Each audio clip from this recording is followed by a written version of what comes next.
Саламатсыздар ма, құрметті оқушылар? Мен нөмірі 83-ші орта мектебінің биология пәнінің мұғалімі Әбдіқалықова Достықгүл Садырқызы. Бүгінгі тақырыбымыз бағаналы жасушалар ұғымы және олардың қасиеттері. Сабағымыздың мақсаты бағаналы жасушалар ұғымын қалыптастыру, бағаналы жасушалардың түрлерін, типтерін ажырату, бағаналы жасушалардың мамандану үдерісін сипаттау.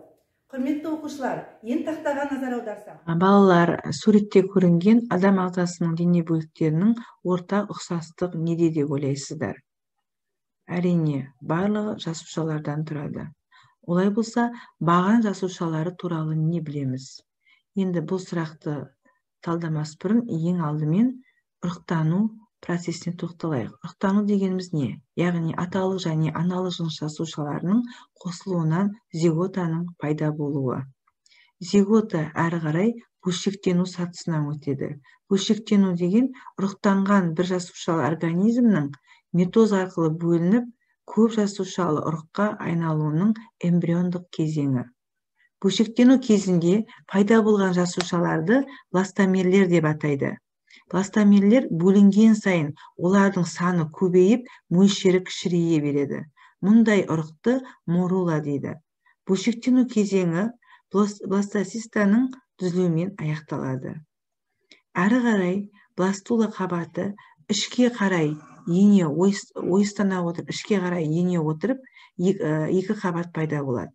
Яғни сыртқы қабаты эктодерма қабаты, ішкі эндодерма қабаты. Яғни бұл екі қабат ұрық жапырақшалары деп атайды. Бұл гаструла сатысының соңғы кезеңінде эктодерма қабаты мен эндодерманың қабатының ортасында үшінші қабат пайда болады. Ол үшінші қабатты мезодерма қабаты деп атайды.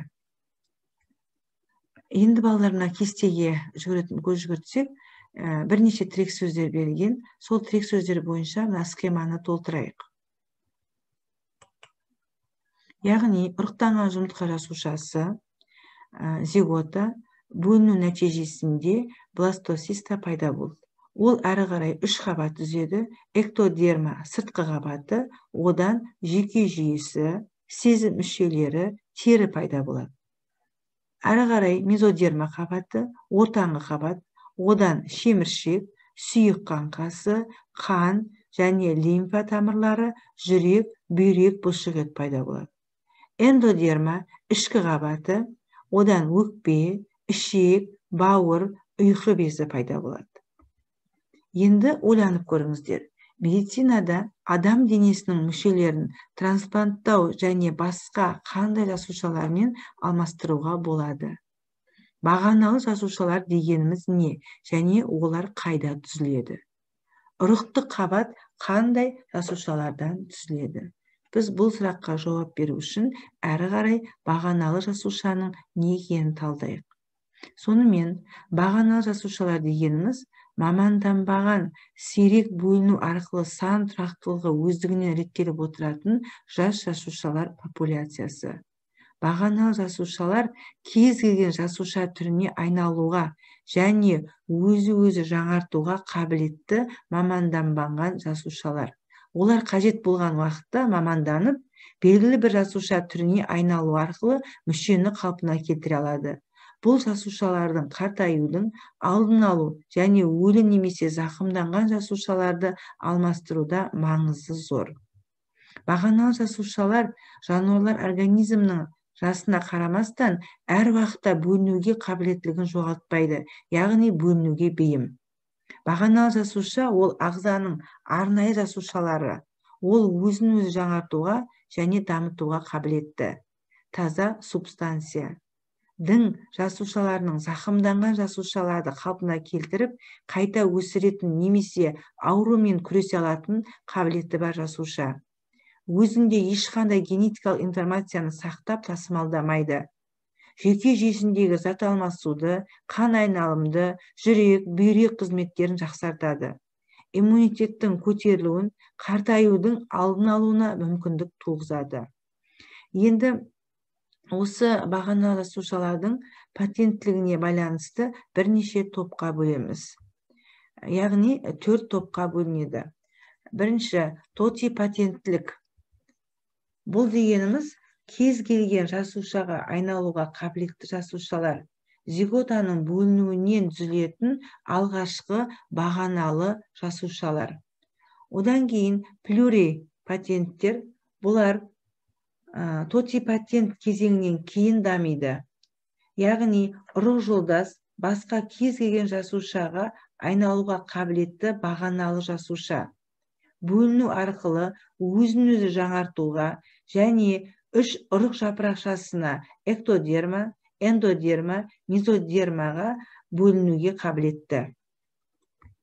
Одан кейінгі мультипатент белгілі бір жасушалар тобына ғана айналуға қабілетті бағаналы жасушалар. Жасушаның әрі қарай тармақтауына мүмкіндігі шектеулі. Мысалға, жілік кемігінің бағаналы жасушалары қан жасушаларының барлық түрлерін түзуге қабілетті, алайда басқа жасушаларға айнала алмайды.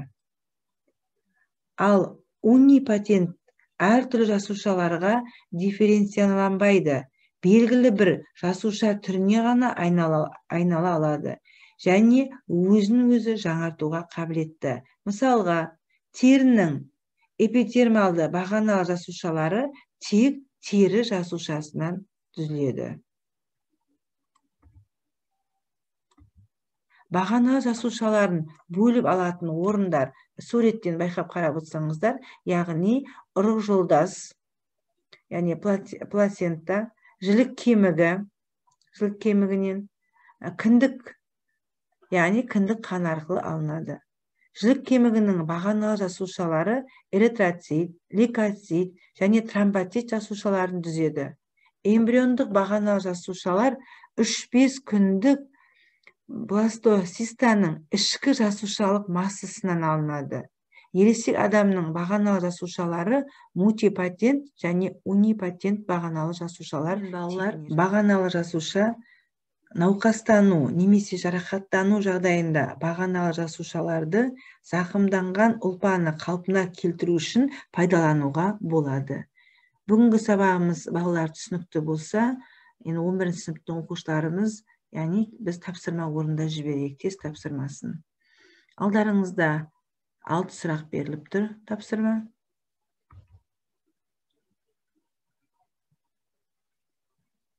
Енді осы тест тапсырмаларын жауабымен салыстырып көрейік.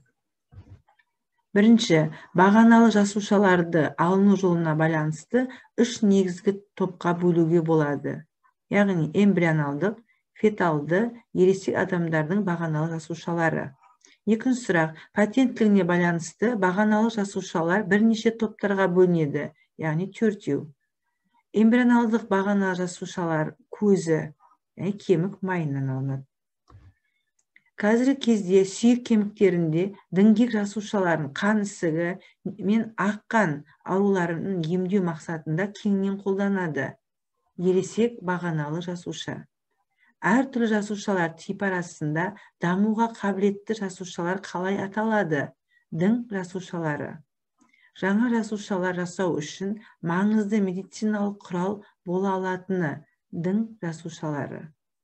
Балдар, сіздердің де жауаптарыңызды дұрыс деп ойлаймын. Бүгінгі сабақ түсінікті деп есептеймін. Осымен балалар сабағымыз аяқталды. Сау болыңыздар.